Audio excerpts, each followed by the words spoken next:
Hello people, this is Kerry Anderson. Hope you all doing well. In today's video, I'll be talking about running 101. So if you like the video related to Turtle Hill, I would like to request you all, please do subscribe the channel, hit the bell icon or give thumbs up so that I will come up with more and more videos with lots and lots of information. So here we begin. Let's go.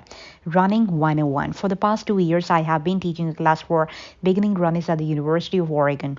But this is no typical college course, so because we spend more time running together than discussing or debating. The class meets twice a week for 50 minutes at a time for homework. I suggest that class members do an additional run for 2 each week. I have shrunk my class lectures into mini lessons that I can speak in minutes or write in a single paragraph. I give my student only those nuggets that are most important for them to learn in over 10 weeks together. Think of this lesson as Cliff notes for running 101. So learn them and you can make it through your beginning running efforts with an A grade. Welcome to the starting line. This might be your first try running or a return visit or attempt to improve on what you already do. The less running you have done recently, the more you can expect to improve your distance and speed in the next 10 weeks. On the other hand, the less you have run lately, the more likely you are to hurt yourself by doing too much running too soon. That's why it's so important to set two related goals as you start or restart your running program. Maximize improvements and minimize injuries. You win by improving, you lose by getting hurt. Second part, buy the right shoes. They are the biggest equipment expense for runners, so it's important to get it right. Spend wisely by buying well-made shoes from a major brand. Search out a model that fits you properly and is designed for the surface you will run on, most safe often road, tracks or trails. If you are not sure which shoe will work best for you, shop at a running specialty store staffed by veteran runners or shoe expert. After you buy your shoes, remember that even the best have a limited lifespan.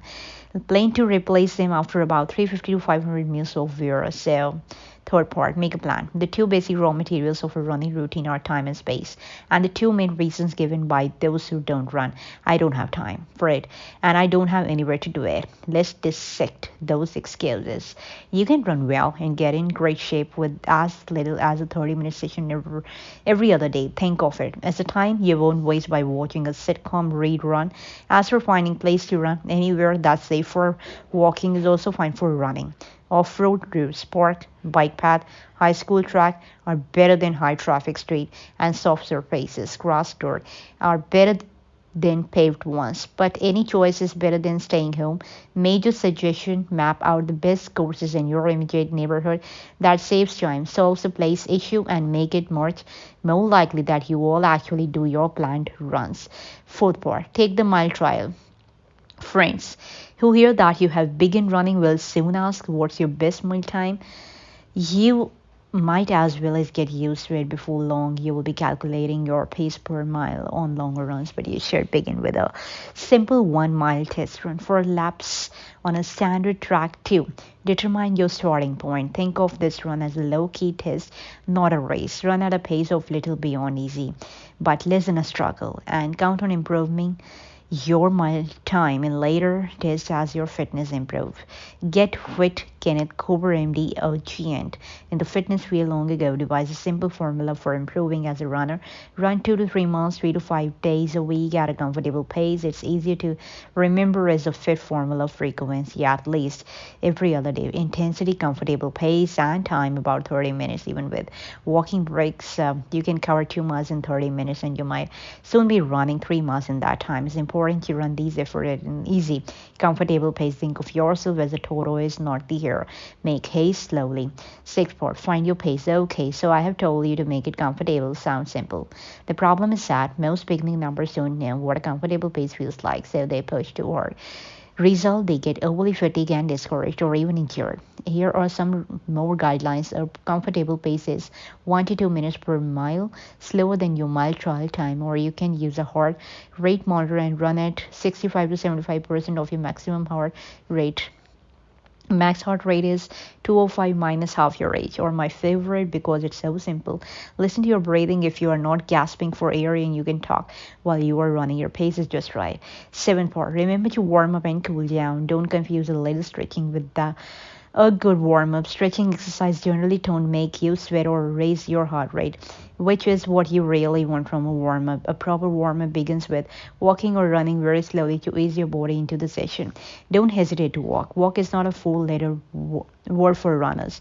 Pausing to walk during a run is not a form of cheating, but a common practice among experienced runners is a form of interval training that breaks a big piece of work into smaller pieces, making it more doable.